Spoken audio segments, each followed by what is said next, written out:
My 10th year's been my best year. It's been the most challenging year, the most fun year. Not sure when you're gonna play. Ups and downs, guys being injured. Still finding my way in this locker room. First thing I told those guys is thank you for saving me. And I appreciate them. I appreciate every guy in that locker room. I appreciate Paul for getting on that phone last year at the end of the season when it was time to do a buyout with Detroit. I'm thankful for everything I've experienced being here. This city making me feel home. This organization welcoming me, my quirks, my strengths, my weaknesses. I'm not here today without this team. I'm not still playing without this team, so yeah, I thank them. They'll forever be in my heart. This will forever be a special year. Like I said, it sucks that we didn't win it, but yeah, I ride with those guys. Those guys rode with me all year, and I ride with those guys. And that's what makes this one tougher. Makes this one extremely tough. To be the ones not getting a win, to be the ones at the end of the season, not the ones hoisting the trophy. So I think that group revitalized me. They found ways to push me each and every day, to challenge me, to ask me to be better, to encourage me to be better. They were just friends. They became family, and it's been a great band of brotherhood that we built here. It's been an extremely special year under these extreme difficult circumstances that everybody's been under with the pandemic, with COVID. The last year and a half, the way this team was taking me in, the way this core group was welcoming me, the way that they've allowed me to be myself, like I said, I'm forever thankful. Hey Joel, what was the moment for you personally tonight where your belief in what you had in terms of this being the Sixers' year turned to the recognition that it just wasn't going to happen? Man, I'll be honest. I thought the turning point was, when we, I don't know how to say it, but I thought the turning point was just, we had an open shot, and we made one free throw, and we missed the other, and then they came down and scored, and we didn't get a good possession on the other end, and Trey came back and he made a three, and then from there down 4, and then it's on me. I turn the ball over and try to make something happen from the perimeter, but I thought that was a turning point. Jimmy played every second tonight. Was that the plan entering? It wasn't, but I was going into this by any means necessary. I have so much freaking respect for the guys in the locker room, and Boston was going through their stuff too. This is one of the most admirable, honorable series that I've been a part of. Guys that were clearly not anywhere near close to 100% on both sides. You have guys staggering around out there, and then the loose ball and instincts just take over. It was extremely physical, really hard played, well played at times, and because both teams are so effective defensively, sometimes it was probably ugly to the average fan, but to us it's beauty. But we had to play Jimmy and Bam. We couldn't afford to take them off the court tonight. Obviously, the outcome did not come in your favor, but that's obvious. Yes. Yeah. You were right on it as usual. You happy with the fight that your team showed in the fourth quarter? Happy's not a word that I'm sorry. Really are you for me. What do you think turned the series around for them after game 1? Oh, I don't know. I don't know. I'm not that smart. We just lost. Ask Billy. He'll figure it out. You have any regrets about not going smaller earlier? No. Are you coaching now? You should try not to do that. I know that. I learned that a long time ago. Right before the fourth quarter, I noticed you were talking to Tim for a while. You might want to share what you said to him and just what it meant. Really? Was really? You think I'm going to share what I spoke to Tim about? Well, there's a chance. I guess you got to ask. You right? got to shoot the you shot. You got to right? ask, exactly. Yeah. It doesn't go in unless you shoot it. Got to shoot it. No, I'm not going to tell you. Scrap and the way we competed all year long, no matter who played, no matter who was in the rotation, who was in and out.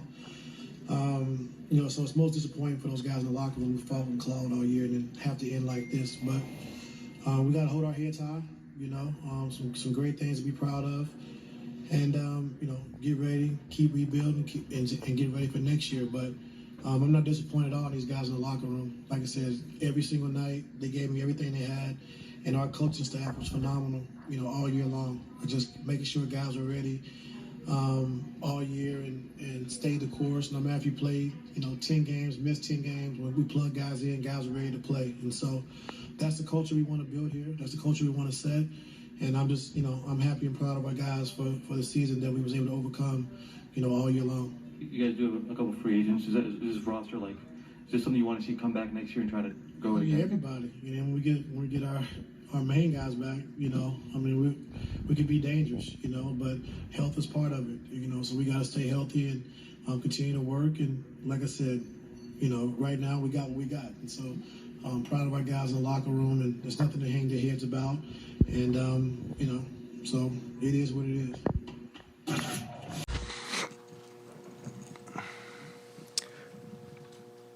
Bam, I know it's difficult at times like this, but can you sort of, for us, maybe sum up both the night and the season and the emotions at this moment? Thank you.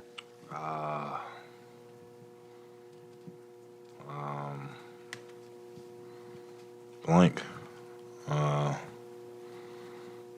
It's just one of those things, man. You fight so hard throughout the season, ups and downs, injuries,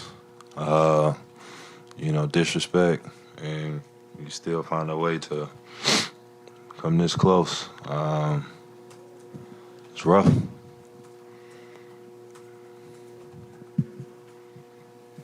Bam, what was your mindset offensively coming in tonight? You really seemed to attack the basket and look for your shot early. What was that your mindset entering? Win or go home. At that point, it's all hands on deck. Leaving it all out there.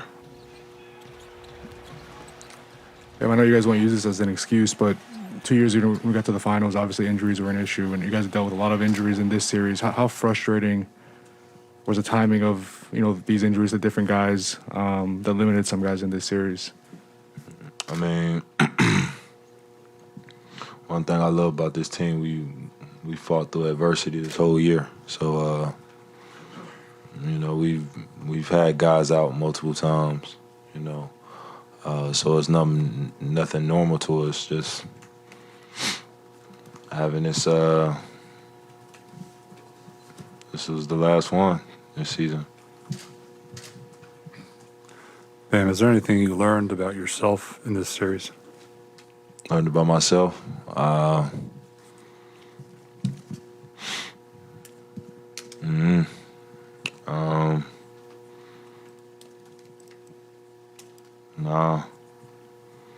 I feel like this series taught us, how to go down to a game 7. It's just unfortunate we ended up on the losing side. Bam, the two teams are obviously very closely matched. What difference would a healthy Tyler, do you think, would have made in this series? He's our spark off the bench, so I feel like he would have made a big difference. He's a spark off the bench. He can get it going in a hurry. So, we missed that aspect, but like I said.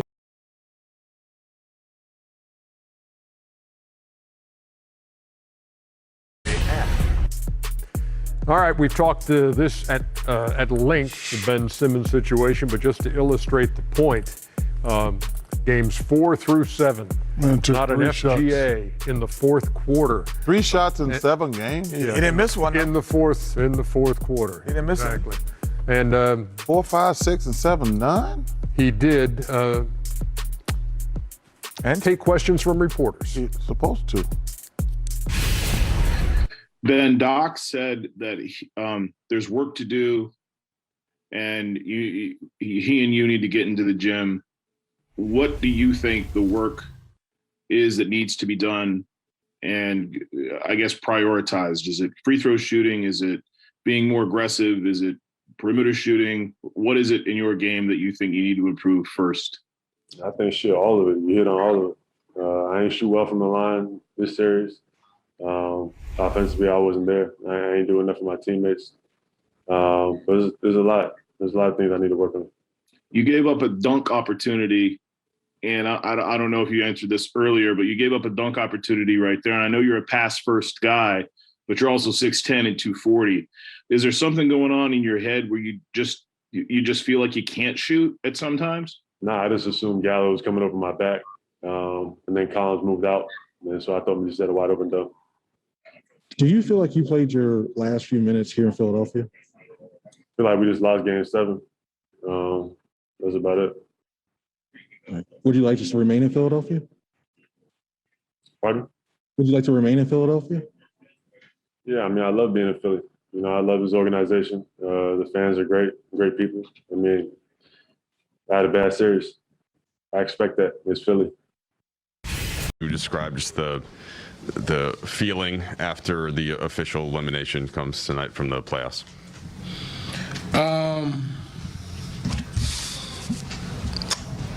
I don't know. I mean, it's obviously disappointing on many levels, but ain't much you can do about it at this point.